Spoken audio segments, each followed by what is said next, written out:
రామలింగని యుక్తి. చలికాలంలో ఒక రోజున రాయలవారికి అనుకోకుండా ఒక చిలిపి ఆలోచన వచ్చింది. వెంటనే ఆయన దాన్ని అమలు చేశారు. శీతాకాలం కదా, ఇప్పుడు గడగడ వణికించే ఈ చలిలో మెడలోతులు నీళ్ళల్లో మునిగి రాత్రంతా ఎవరైతే జాగరణ చేస్తారో వాళ్ళకు 10 వరహాలు బహుమతినిస్తాం అని చాటింపు వేయించారు. ఈ వార్త విన్నాడు ఒక పేదవాడు. ఒక రాత్రికి ఊడ్చుకుంటే 10 వరహాలు వస్తాయి. పొలంలో పంట పెట్టుబడికి ఈ ఏడాదికి కావలసిన పెట్టుబడి దొరికినట్లవుతుంది అనుకొని వాడు శ్రమ కోర్చి నగరానికి నడిచిపోయాడు. నిండు సభలో వాడు రాజుగారిని కలిసి తాను పందెంలో పాల్గొంటానంటూ తెలియజేశాడు. ఆ సరికే రాజోద్యోగులు, నగర పౌరులు, పురోహితులు అనేక మంది ఆ పనికి పూనుకొని ఉన్నారు. అంత చల్లటి నీళ్ళల్లో రాత్రంతా గడపడం వాళ్ళెవరికీ చేత కాలేదు. అందరూ మధ్యలోనే విరమించుకున్నారు. అందుకని సభలో ఉన్న పండితులు ఈ పేద రైతును చూసి ఎగతాళిగా నవ్వారు. రాయలవారు కూడా నవ్వుతూ, ఇంత బక్క చిక్కిన నువ్వేంటి గడగడ వణికించే ఈ చలిలో అది నీళ్ళల్లో మునిగి జాగరణ చేయడమేమిటి అని నిరాశపరిచారు. కానీ రైతు పేదరికం అతని పట్టుదలను మరింత దృఢపరిచింది. ఎవరు ఏమన్నా అతను తన పట్టుదలను విడవలేదు. నీళ్ళల్లో ఉంటానంటే ఉంటానన్నాడు. అనడమే కాదు, రక్తాన్ని గడ్డ కట్టించే ఆ చలిలో రాత్రంతా మెడలోతు నీళ్ళలో మునిగి నిలబడ్డాడు. అనుకున్న పని పూర్తి చేశాడు. తెల్లవారుతుండగా తడి బట్టలతోనే రాజ ప్రస్తావానికి వచ్చాడు. రాయలవారు అతనిని ఒక గదిలో కూర్చోబెట్టి తన సహచరులతో చర్చించారు. ఈ రైతు చెబుతున్నది వాస్తవేనా? రాత్రంతా చలిలో చీకటిలో మెడలోతు నీళ్ళలో మునిగి ఉన్నాడా? నిజంగానే అని అడిగారు వాళ్ళను. అక్కడ ఉన్న పండితులందరికీ రైతు నిజంగానే మాట తగ్గించుకున్నాడని తెలుసు. అయినా తమకు రావాల్సిన ఖ్యాతి ఎవరో అనామకుడికి దక్కడం వాళ్లకు ఇష్టం కాలేదు. వాళ్ళు రాయలవారితో, ఇందులో ఏదో మోసం ఉంది మహారాజా అన్నారు. రాయలవారు చెరువుకు కాపలగా ఉంచిన భట్టుడొకడిని పిలిపించి అడిగారు. వాడు పండితులను ఆంతర్యాన్ని అర్థం చేసుకొని, చెరువుకు ఒడ్డునే తమరి అంతఃపురం ఉన్నది కదా మహారాజా, నిన్న ఆ అంతఃపురంలో ఒక కాగడ వెలుగుతూ ఉన్నది. ఆ కాగడ నుండి వెలువడే వెచ్చదనం చెరువు నిండా పరుచుకొని ఉన్నది. ఆ వేడిని గ్రహిస్తూ రాత్రంతా గడిపాడు ఈ రైతు.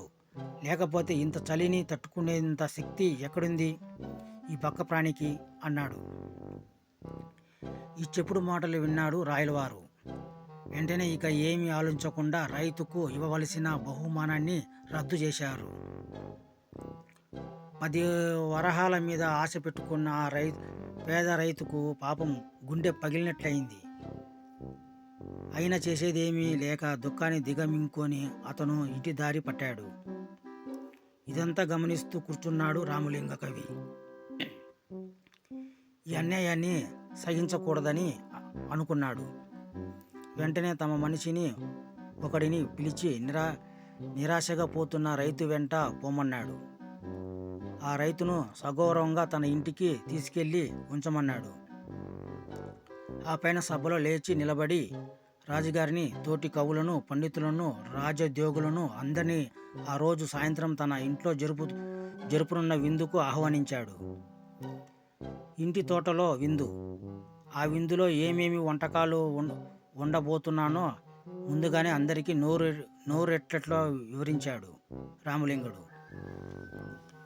రామలింగుడు రమ్మనటమేమిటి, తాము వెళ్ళకపోవడం ఏమిటి అని అందరూ ఆ రోజు సాయంత్రం పరగడుపుతోనే విందుకు హాజరయ్యారు. ఎక్కువగా మెక్కి తినేందుకు సిద్ధంగా వచ్చారు. రాయలవారు కూడా ఇచ్చేశారు. వికట కవి ఇంట విందు ఎలా ఉండబోతుందేమని రామలింగుడిని అందరినీ తోటంతా తిప్పుతూ కాలక్షేపం చేశాడు. తప్పిస్తే వచ్చిన వాళ్లకు పచ్చి మంచినీళ్ళు కూడా ఇవ్వలేదు. రాత్రి బాగా చీకటి పడింది. అందరికీ కడుపులు మాడుతున్నాయి. పైపెచ్చు చలి. విందు ఏర్పాటు మాత్రం ఎక్కడా ముచ్చుకైనా కనపడటం లేదు. కనీసం వంటకాల వాసన కూడా దరిదాపులో లేదు. భోజన సమయం దాటిపోయింది. రాయలవారి కోపం తారాస్థాయికి చేరుకున్నది. ఇక తట్టుకోలేక ఆయన, కవిగారు విందు ఎక్కడా అని అడిగాడు. రామలింగుడు, ఇదిగో మహారాజా, వంట అవుతున్నది, కొంచెం ఓపిక పట్టండి, త్వరలోనే అయిపోతుంది అన్నాడు. ఏది కనపడదేం, కనీసం వాసన కూడా రావడం లేదు, ఎక్కడ వండుతున్నారో చూపించు అసలు అన్నారు రాయలవారు. రామలింగుడు తోటలోన ఒక మూలకు తీసుకువెళ్ళాడు అందరినీ. చూడండి మహారాజా, పైన చుట్టుకు తీగలతో గంగాలని కట్టి పెట్టాను, క్రింద కొత్త కొవ్వొత్తిని ఒకదాన్ని వెలిగించి పెట్టాను. చూడండి, ఈ వేడికి ఎసురు కాగడమే తరవాయి. ఒక్కసారి ఎసురు కాగిందంటే బియ్యం ఇట్లే ఉడికిపోతుంది అన్నాడు రామలింగుడు తాపీగా.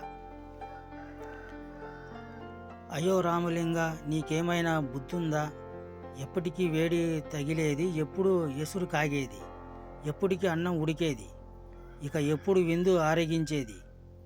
మాతోటి పరాచకాల మమ్మల్ని ఇంతగా అవమానం పరుస్తావా? ఈసారి నీకు దండన తప్పదు గర్జించారు రాయలవారు. అప్పుడు రామలింగుడు, క్షమించండి మహారాజా, కొలనులో మునిగి ఉన్న మనిషి కోటలో ఎక్కడో ఉన్న కాగడతో చలిని కాచుకున్నప్పుడు ఇంత దగ్గరగా పెట్టిన కొవ్వొత్తి వేడికి అన్నము ఉడకదంటారా? ఏలిన వారు మన్నించాలి అన్నాడు అనుసనంగా. రామలింగుని మాటలు అంతర్జాని గ్రహించిన రాయలవారు సిగ్గుపడ్డారు. తన మెడలోని ముత్యాల హారంతో రామలింగ కవి మెడను అలంకరించారు. నా మెడ ఏలిన వారి ముత్యాల హారపు బరువుకు సంతోషంగా వంగిపోతున్నది. మరి ఈ పేద రైతు కడుపుకు తమరే రక్షణ కల్పించాలి అని రైతును రాయలవారి ముందు నిలిపాడు రామలింగుడు. రాయలవారు నవ్వి, సభికుల హర్షధన్యాల మధ్య పందెం గెలిచినందుకు 10 వరహాలు, అపరాధన క్షమాపరణకు 100 వరహాలు బహుకరించి రైతును సత్కరించారు. రామలింగ కవిని పొగుడుతూ రైతు సంతోషంగా ఇల్లు చేరుకున్నాడు. వీడియో నచ్చింటే లైక్ చేయండి, సబ్స్క్రైబ్ చేసుకోండి.